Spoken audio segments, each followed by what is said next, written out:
Well, it is 9 a.m. We're going to go ahead and get started, and people are going to be flowing in some as we get going. Um, you, those of you that were able to attend yesterday had an opportunity to do a SOAR analysis in your breakout sessions, more than one probably. And we have the good fortune today to have Dr. Jackie Stavros with us. She is the person who invented this wonderful tool. By the way, I'm Christine Whitney Sanchez. I forgot to introduce myself yesterday too. I'm the Chief Culture Officer at UTO and sort of the MC for this event. So Jackie and I have both met Appreciative Inquiry, which we talked about yesterday as well, about the same time we found out. And we've known of each other for a very long time, but this is the first time we've ever been able to work together. So it's been a great pleasure.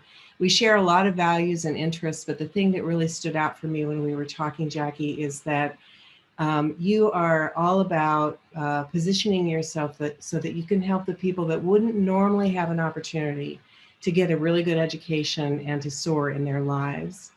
And I'm going to let you say a little bit about your background in terms of all your academic stuff. Jackie's written several books. I have them myself, and some of you will be getting them also. So Jackie, can I just ask you to take it away? Okay, I'm just going to take it away, and then I'll throw up some slides in a minute. But I look at this as I come from Lawrence Technological University. We're a tech university. The heart of us is technology. And the other interesting thing is we have the Blue Devils and you have the Sun Devils. So I can relate. I'm a faculty member, and I can honor and am inspired by what your president said is moving from a model of faculty center, which my university never was. We've always been very student centered. So I think that's amazing, moving in the right direction. I'm going to actually take you, since you guys have been practicing and playing with SOAR for 3 years, I'm going to give you some history on SOAR, talk to you a little bit about strategy, what it means to be strategic, and how do you really soar beyond today. So if that's all I need to get an introduction, I think I'll just soar into the presentation. Yeah, go right in. But before you do, though, can I just let everybody know that I'll be watching the chat, and if you have questions, please put them in the chat, and we'll have some time at the end for you to ask them of Jackie. Okay, so we're going to get started. I'm going to play a little bit. She'll be watching the chat, but I'm going to ask you to just type things into the chat so that you can be more engaged. So we're going to learn a little bit about how SOAR came about this morning. And the meaning of strategy is, if you think of yesterday, the President Crow was talking about where the university's going. He mentioned a new university model. He was innovative and talked about a medical center for Earth, which I thought was very innovative. And then we got down to the level of Lev Gonick talked about where technology is going, the CIO. So strategy is really, how do we do everything that we say we're going to do? So we're going to play a little game while people are clicking in, and it's called Pictionary. And when I press the next slide, I want you to type what you see here into the chat.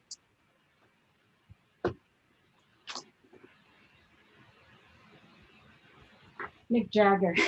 Good, a computer in every home, a mouse in every house. And if you typed in a computer in every home, you are correct. Now, I wish I was giving money away or double dollars here, but I want you to next type, who said it and in what decade? Who said it and in what decade? Microsoft, oh, you're close. Bill Gates, Steve Jobs. Yes, many people think it is Steve Jobs, but here's who it is. It is Bill Gates. I've also been told he's going to be on the next Bachelor or Bachelorette show, but Bill Gates is the one who said that. And for those of you that typed in the 70s, you are absolutely correct. He had this conversation with Paul Allen. And remember, in the 70s, Gates had a vision that has multiple parts. So when a CEO says, I have a vision, when they begin to listen to other people, their vision keeps growing and evolving. So it did start a computer in every home. And then when he began to talk to his leadership team, the vision changed to a computer on every desk and in every home. And if I asked you to look around your home today, some of you probably have more computers in your home than probably people. But the vision he had is evolving. And that's what's really critical is on transforming industries. So it becomes a strategic conversation because Microsoft took this idea to the industry. And that's why you see the Microsoft operating system on most IBM type, and we even call them IBM, but PC computers. So I want you working your fingers this morning. What words or images come to your mind when I say the word strategic conversation? So if you could just type in the chat, what words come to your mind? Planned, coach, navigating, yes. Forward facing. I look over to my big screen here. Big picture. Yeah, that's strategic. And just so you know, I came actually from the high-tech automotive industry before I even went into academia. So I remember when we had mainframes, minis, and micros. The next thing I want you guys to type into the chat is who has them in your organization. So when you think, oh, strategic conversations, strategic plans are going on, just type in the chat, who has them in your organizations? Who's having these types of conversations? Mark said everyone, we all do. And you know what? Most organizations I talk to would say the senior leaders, the senior management, and that's usually 80% of the time. You've been doing this for 3 years now, and you are correct if you said everybody does. So as a professor in my day job, I teach the Strategic Capstone course. And in the Strategic Capstone course, we talk about strategic purpose.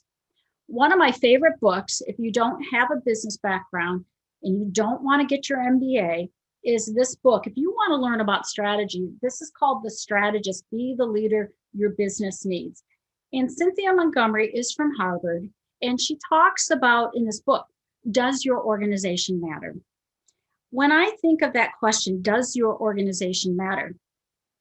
I know at my university, when a small university closes down, we gobble up students from other universities. So in some cases, when universities close down, bigger universities can take their students. But I want you guys to think about the technology office.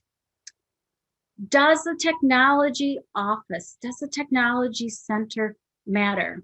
What would happen if universities didn't have a technology office, didn't have Zoom, and we had this pandemic, this global pandemic? How would students have learned? So this is really powerful when you think about what we heard yesterday. Technology matters today when it comes to learning. Back in 1995, when I was working on my doctorate, I got to go to the UK and I visit the first correspondence distance learning university. I went on a campus where there were no students, and they used to call it distance learning. But your organization really does matter, because what would have happened during a pandemic if you guys weren't on top of everything that I've learned from your chief information officer yesterday? So I'm going to have you type at least a couple more things in the chat throughout this presentation, but I want you to type in the chat, top of the mind, when I say AI, what comes to the top of your mind? AI. Looking at my other computer at the chat, top of the mind, a robot, Dale. I don't know who Dale is. Okay. Yes, innovation, robotics, high tech, artificial intelligence. All right, everybody, I want you to just kind of close your eyes for a second, but don't fall asleep on me. We're going to talk about a different AI this morning, and it's called appreciative inquiry. So if you were listening closely and you weren't in your technological mindset, Christina mentioned yesterday appreciative inquiry. So appreciative inquiry is my operating system. And appreciative inquiry is when you yourself or your leaders and your management team are saying, so what is the best of what was, what is, and what could be? And this is the kind of AI we're going to talk about. So every time I say AI, I want you guys to think appreciative inquiry. And appreciative inquiry is simply that we live in the world conversations create? I learned about appreciative inquiry back with Christine in the mid 1995s. So our AI has been around longer probably than your AI, which is artificial intelligence. And I want you to think about how important your conversations are. If I asked you in your waking hours of the day, what percentage of your time on a scale of probably 50% to 100% do you spend having conversations in your mind and with others? So what percentage of your day do you spend when you're awake having conversations with yourself or with other people? Just if you could type that into the chat. 99, 90, 85, not enough hours in the day, 85. Okay, you guys have got to be my technical people, because my non-technical people will say 100%, 100% plus, always. But that's how important. And I want you guys to realize that David Cooperwriter, who's one of the co-creators of Appreciative Inquiry, said, our organization lives and our lives will flourish or flounder one conversation at a time. So you kind of have a choice about how do we have conversations. So I'm going to show you a diagram that I started the presentation off called SOAR. And if you look at SOAR, I want you to look at the very light blue. That's my AI, Appreciative Inquiry. So my operating system is Appreciative Inquiry. How I operate, how I question, how I'm curious about life is appreciation means I value the person or the situation, and inquiry means I have lots of questions. So appreciative inquiry is the operating system of SOAR. Simple as it can be. And there's three factors, just like when I was listening to you yesterday, listening especially around the technology, I had another computer up and I was looking up words that I didn't understand that were technological words. Strategy has its own language. And these are the key words that you need to understand if you want to be the strategist that your organization needs. I would also tell you that you need to be the strategist that your team needs. And then you need a strategy for your own life. But that's a whole different presentation. But what you might want to do in your spare hours when you're not in conversation is go on a strategic hunt. Where on the website at ASU can you find the vision, mission, and values? Where's the organization's strategic plan? Many universities won't give away their secrets on the website, but they will definitely have what's our purpose, where are we going, what are our values, and sometimes what are the initiatives that this organization is working on. The second factor that's really important is strategy has to be nested. So I heard President Crow yesterday talk about what I call the ecosystem, wanting to change what universities are. So of course, I did my homework. I'm a student and a professor. When I Googled President Crow, it talked about how Arizona State University is changing the way universities operate. And he talked about that in his vision. And then we heard from Lev Ganek, he talked about where we're going with technology. I never heard of a digital backpack, and you guys were talking about that. So strategy needs to be nested and aligned throughout the whole organization. And what you also need to be doing is strategy. You need to have a strategy for yourself. You need to think, how do I keep myself updated and ahead of the curve to be able to help the technology division, the department where you guys are, be innovative and moving forward. So strategy has to be engagement, alignment, and innovation. And the third factor about strategy is, what is the value of the whole system engagement in strategic conversations? I grew up in an industry that when I grew up, I was going to be a vice president of strategy. I wanted to be leading at the top of the organization. I don't think there's a lot of VPs of strategies around anymore, because I think the strategy world realizes that everybody's job is strategy. And so you can own a strategy for yourself, for your team, for your organization. And that's kind of how SOAR really emerged, that there's a language to strategy. Strategy has to align, and the whole system. And when you're coming up with a strategy, are you bringing in what I like to call all the stakeholders? Why? Because stakeholders have a stake in your success. If I gave you a history lesson, the shareholder model came out in 1932, and organizations were about return on profit, return on investment. In 1995, the stakeholder model came up and said, whoa, wait a minute. We've got to think about who's our core customer, who are the internal customers, how do we work in our community? There's a lot of stakeholders that if we can properly service all stakeholders, then you're going to get that return on investment. And that's been in the business world. And in an academic environment, it's about making your budgets if you're a public not-for-profit.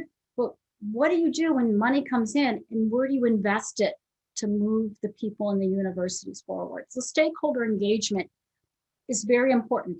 So appreciative inquiry is all about bringing in diverse people, the whole system, an equal voice. It's about feeling that you belong and that you have a say in the work that you're doing and where you're taking the organization. And this is the foundation of what SOAR is all about. And it came out of my dissertation research that at the end of the day, if you're going to create strategy, you better leverage strengths and opportunities, understand the aspirations of your stakeholder, and it has to be results focused. And results have to be measurable and meaningful. And the thin book of SOAR, because none of you would read my 323-page dissertation that sits behind me, and it's actually under the plants collecting dust. But a thin book is just how is it that you can bring people together to have strategic conversations? I was clicking around your website and I gave Christine an article that I wrote about a year ago about SOAR in 2020 and beyond. And this was one of the first case studies that I wanted to share with you. And you can read about this in the article. But this was about, imagine I was hired to work with a manufacturing plant. I work with a lot of manufacturing plants here in the Midwest. And the nice thing is the holding company said, this is a plant that's going to be shut down. We're not going to shut it down overnight. We're going to do it in a 3-year period so that we take good care of our employees as we phase out the plant. So I was to go in there to facilitate a conversation, to come up with a strategy of how we would shut this plant down in 3 years without hurting the people in the community. So when I got to the plant, there were 100 people of the 400 people of the plant in the room. And it was a very intense moment. And the first thing I decided to do was to connect to purpose. And that's what you guys did yesterday in the morning. You connected to purpose. And when we talked about that, I began seeing all these strengths in the plant. Of course, they were all kind of sitting like this because I was the lady coming in to shut them down and come up with a plan for 3 years. But as we began to have a conversation, I suggested, what if we created a plant revitalization list? And they said, there's no such thing. The holding company shuts you down or keeps you open. And I said, but what if we created a plant revitalization list? We created an innovation. And if we couldn't turn around this plant, meaning you, within 12 months, you just all lose your job in 2 years instead of 3 years. It took us 4 hours to have this conversation around the topic of what is plant revitalization. And they're like, well, you have to take the plan back. I said, no, you guys have to take the plan back. You have 3 years to figure out how to shut down this plant. What if we asked the holding company, if we couldn't turn this around in about 12, 14 months, then we just shut ourselves down in 2 years. And they spent the entire next day, they were so empowered. And you can read about the questions, the story, that it's been 13 years and the plant never shut down. So I did give the holding company what they wanted and the plant never shut down. So that's really what SOAR is about, is it can be used in a very dire situation, but it's about having a conversation around what are our greatest assets, no matter how bad things are, what are we great at? What are our best capabilities? And Christina went through this yesterday. You know, what can we innovate? How do we even I listened up until how do we even do Empower Better year to year? And then you guys only have so much time, so much money, so many hours in a day. In order to come up with the results, you have to understand aspirations. And then SOAR gets very tactical in the sense that it's all about what are the initiatives and the projects that we are gonna work on. It's all about bringing people together to innovate and engage. Could you imagine a conversation if we had one around everything we couldn't do, all the threats in the world, and then we say, come up with a strategy? The neuroscience will shut you down and put you into flight, fright, or take a nap mode, and you have no energy to create a strategy. This is a question I get a lot. How does SWOT differ than SOAR? SWOT is an analytical tool, was created in the 1950s or 60s, and it's still a very good tool today. And if you want to move your team forward, you've got to really have a conversation around, all right, so what are our strengths? What capabilities need to be developed? What can we do? And I always will get some people saying, well, SWOT ignores weaknesses and threats. And I said, well, no, it doesn't, because we spend so much time knowing the problems and what's wrong, and we have to know that. So the question is, do you want to take something internal, a weakness, something that we're not good at as a team, and create an opportunity to make it a capability in-house? Or do we want to take a weakness, something we're not good at, and go outsource it and work with a partnership, and that this becomes an internal strength or something that we contract out? So it doesn't ignore weaknesses or threats. It will ask you to come at them and look at opportunities and how can we capitalize on these opportunities. So SOAR builds on the S and O of SWOT. And you guys have choices. You have choices every day of what do you want to work on? What should the plan be? So that's the really important part. And then a brand new slide I created is I use this slide all the time to give organizations, I call it credibility. Where is appreciative inquiry and SOAR being used? And this week I put Arizona State University right at the top next to the cosmetic company of Rituals and British Airways. But this just gives you a group of organizations around the world that use appreciative inquiry and SOAR, and they're very good, innovative organizations. So you're on the slide deck now. The next thing I'd like to point out to you is McKinsey & Company. McKinsey & Company's been around since the 1930s, and they're a strategy company, and they interviewed 1,500 or 1,200 global executives. And they said, how do you drive radical change today? And what the research showed is that the highest performing organizations have a clear purpose, they have an understanding of their strengths, they have shared aspirations, and leaders who know how to unleash ideas and opportunities with a results-driven, inclusive process. And that's what SOAR is really about. I'm going to quickly just go through the levels that you can use SOAR at, but you're really using it today at the division or the department level, and then we can open it up to about 5 minutes of Q&A, Christine. That's what you had asked for. There's many different ways to ask a strength question. There's many different ways to ask an opportunity question, and you just have to think, how are we going to ask it? I looked at the way you were asking strengths, opportunity, aspiration, and results questions, and those are perfect because you're looking at them from the project idea level. I just want you to know there's many ways to ask a strength question and opportunity question. And the other thing is you can have a quick SOAR. And a quick SOAR is when you literally bring in people to brainstorm and there's a topic that you want to talk about. A big conversation in many organizations is understanding how do we build a culture of diversity, equity, and inclusion. So a lot of organizations are like, this is a very tense topic. How do we introduce this? And imagine if you introduce it with a way of talking about it. Is there anything we're doing right? What do we need to do better? Do we have the whole representation of the whole system in the room? And we have to be results focused. So a lot of organizations are having conversations around a strategy for DEI today. I said earlier, you could use it at the level of the self. I believe everybody should lead their own life and everybody should have a strategy. You could actually do a strengths inventory on yourself, do some goal setting. What are the opportunities for professional development? What do you aspire to be? And how does it align with where your team and the organization is going? Coaching process, a lot of people use it to coach others when people have a great idea and saying, okay, so what are your strengths related to this? And you can use it in coaching. And what actions and awareness do we need to commit to if this is what you're going to get done for the team? So it's been used in coaching, self-development.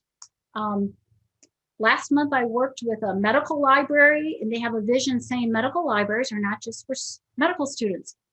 It's a health service library, so it can be used at a team level. And I just facilitated a conversation with an entire library system that's going to change the way health services are delivered in a university.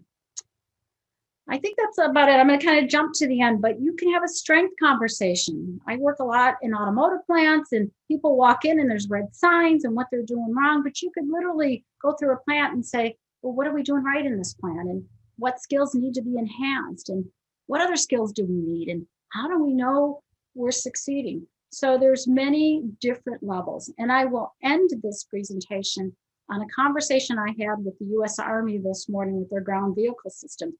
I was bragging about what Arizona State University has been doing for 3 years.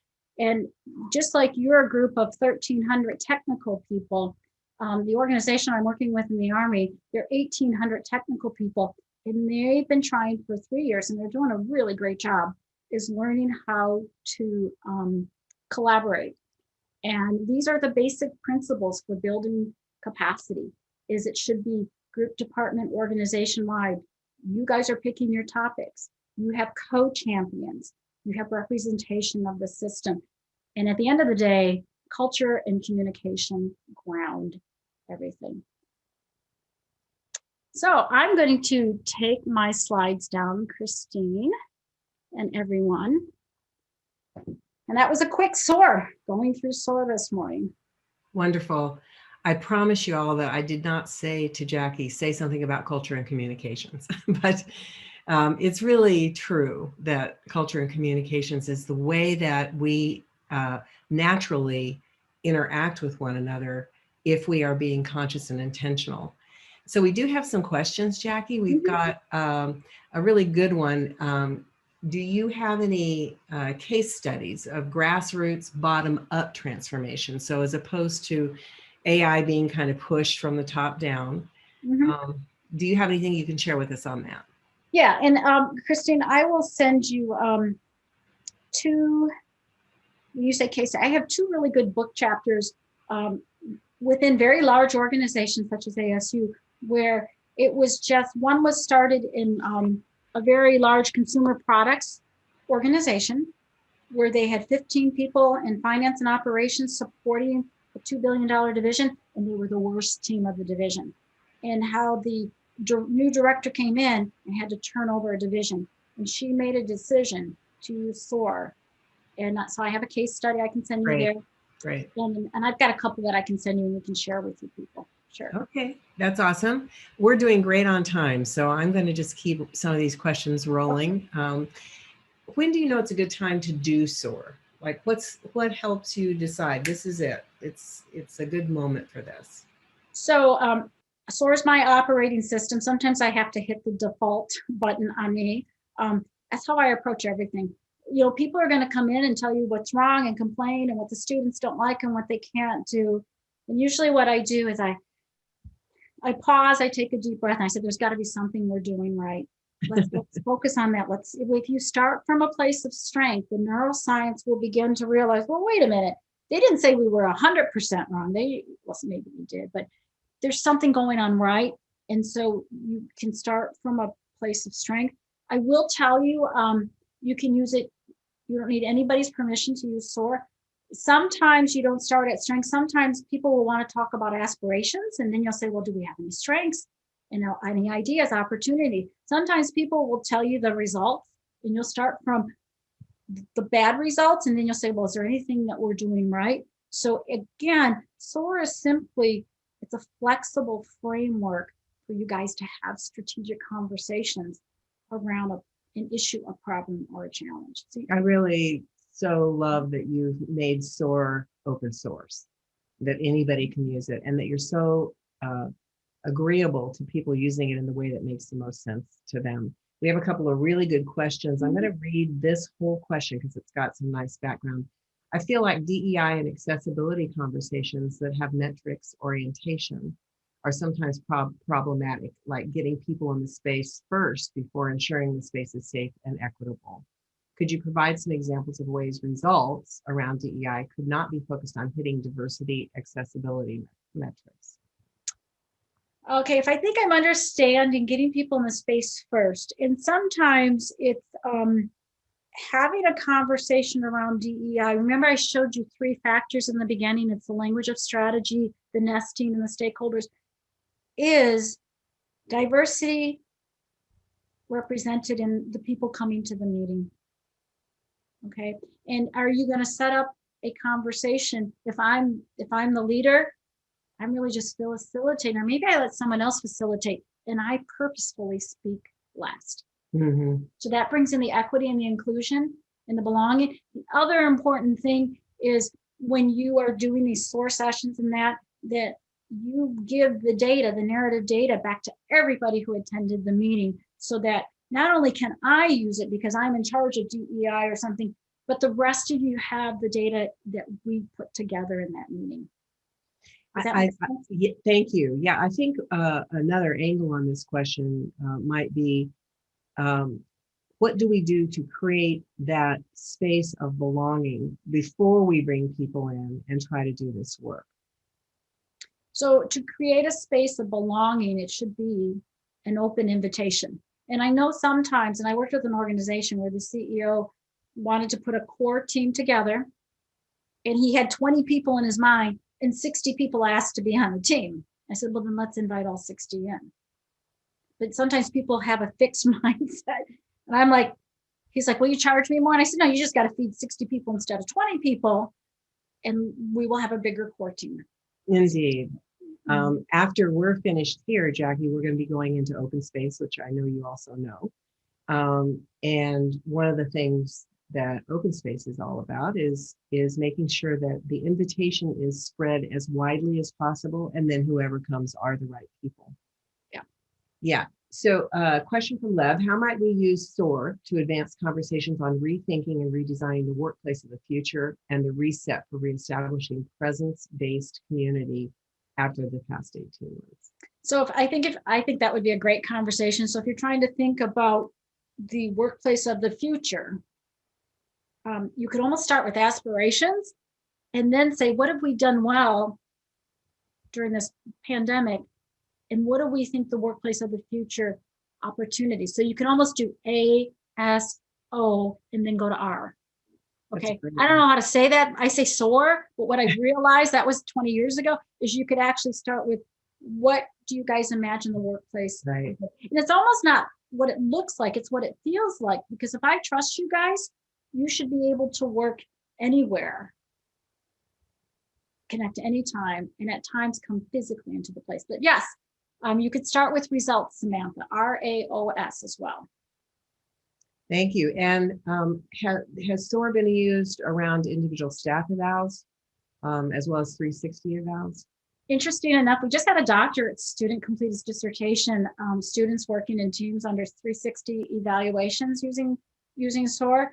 And yeah, imagine if you start performance evaluations and you know your boss is going to start with your strengths. Look at that coaching model, because you can have my slides. I gave them to Christine. But imagine starting with strengths and then asking, A, what do you care deeply about? What are some opportunities for your development? And what are some results that you're looking for, not only in you, but our department and our organization? So you could do a performance evaluation around SOAR to kind of frame your strategic conversation with your employees. Great question. Mm-hmm. A nice, simple way to do it too. It seems like that would go a long way to encouraging the actual conversation.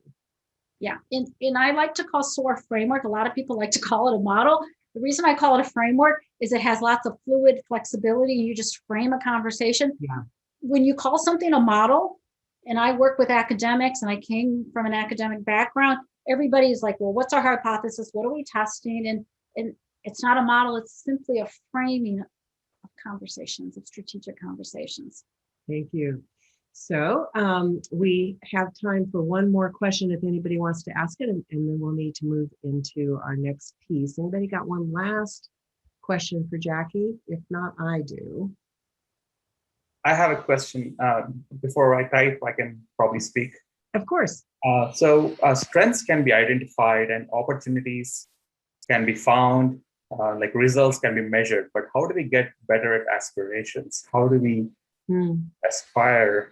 Like, how do we get that thinking? That's a great question. So in the thin book of SOAR, the global organization we talk about is John Deere. And what the people at John Deere felt, and these, it's a very masculine culture, a very agricultural company, manufacturer, is they said people are used to asking about, so what do you care deeply about? You know, why do you work here? What do you care about? So you have to slow down and have that aspiration conversation before you get into what initiatives. And it can't be asking your employees what they care about, your students what they care about, your community partners. You were talking about Adobe and licensing. Asking people what they care about is not a typical business question in the strategy world. Strengths and opportunities are. Weaknesses and threats. That's the best, that's the heartfelt question to ask people. What do you care about? What do you aspire to be? What do you aspire our university to be? Got to ask that question. Yes. Thank you so much, Jackie. I invite you to stick around for just a minute while I invite everybody else to put in the chat, what did you appreciate about Jackie's presentation today? What are you taking away from it? Thank you, Christine. You bet. Nothing runs like a deer. D-E-E-R-E, yes.